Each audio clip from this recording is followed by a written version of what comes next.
Welcome back, ladies and gentlemen. You've been told to find the area of the circle. So how do we determine the area of a circle? So let us start by first of all labeling. So we have here, we can label that point to be A, point B, point C, then point D, point E. So if you look at this figure, these are two intersecting secants. When you have two intersecting secants, you can see AC is a secant, and AE from A to E is also a secant. So what is the relationship if you have two intersecting secants? So the relationship that, let us say from B to C, if we denote from B to C to X, then it means the secant AC is going to be 9 plus X. So the secant AC, the length of the secant AC is 9 plus X. Then what is the length of the secant AE? The secant AE is from A to D, which is 8, then from D to E, which is 10. So that is 8 plus 10. So the secant AE is 18 units. Now, the relationship between a secant is any line which is touching the circle at 2 points. So you can see the secant AC is touching the circle at point B and at point C. So that means what? And the secant AE is touching the circle at point D and point E. So the relationship between that is that when you have the outer portion, that is from A to B times the whole secant A to C, should be equals to the other secant, the outer portion is A to D. So it should be equals to A to D times the whole length of the secant, which is from A to E, times A to E.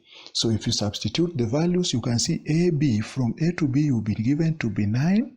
Then it is times from A to C, we found is 9 plus X. So it is 9 in bracket times 9 plus X to be equals to, from A to D, you've been given is 8. Then it is times from A to E, we found is 18. So that is 8 times 18. So here we'll simplify. We can divide both sides of the equation by 9. So that 9 cancel with 9.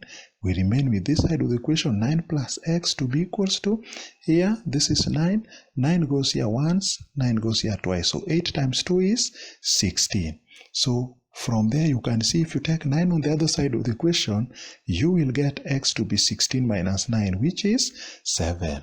Now once we found the length of X, the length of BC, which is X to be 7, then now remember from the Thales theorem, the diameter CE, you've been told is the diameter.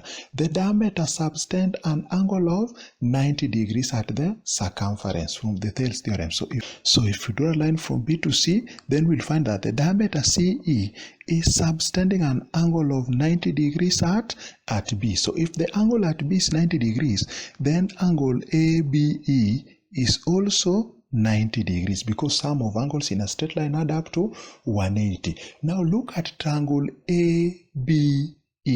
We can actually get the length of BE if we denote it with Y using the Pythagoras theorem. You can see the longest side is AE, the hypotenuse. So for us to get this length BE, we use the Pythagoras theorem, which is AE, the hypotenuse, that is AE squared is AB squared plus BE squared. So if you substitute the length A to E, we found is 8 plus 10 is 18. So that is 18 squared is equals to AB squared. From A to B is 9. That is 9 squared plus BE squared. BE is Y. So that is going to be plus Y squared. So what do you get here?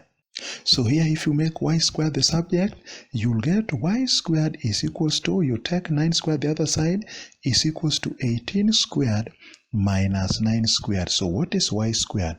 That is 18 squared minus 9 squared.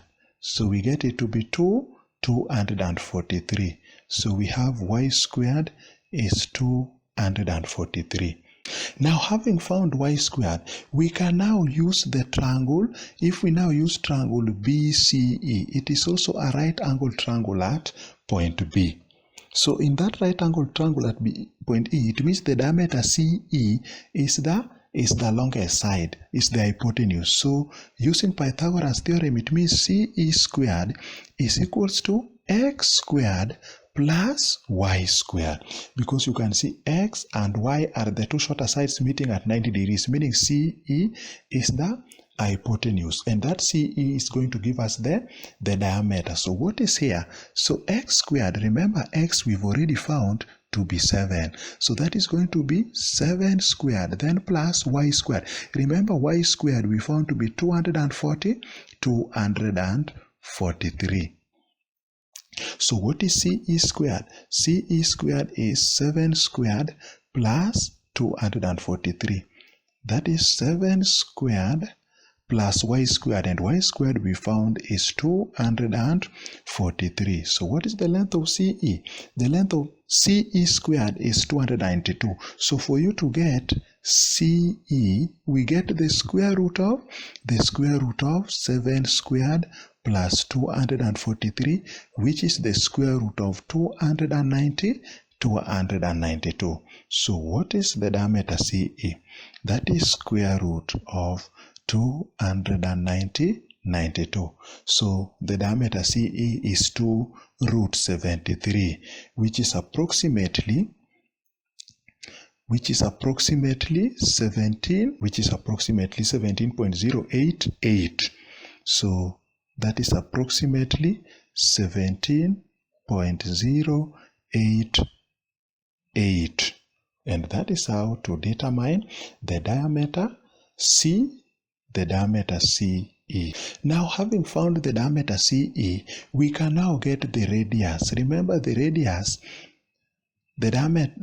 is a half the diameter, meaning the radius is a half of the diameter. The half of diameter is 17.088 divided by 2 to get the radius. So what is the radius?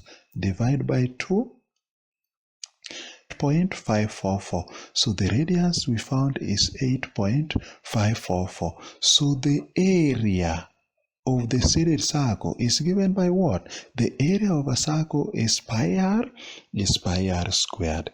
So the area of a circle is pi r squared, which is what? That is pi times 8.544 squared, which you get to be, of course, it will be 73 pi, because you know this was root 73. If you get answer squared, that will be 73, then times pi, 73 pi.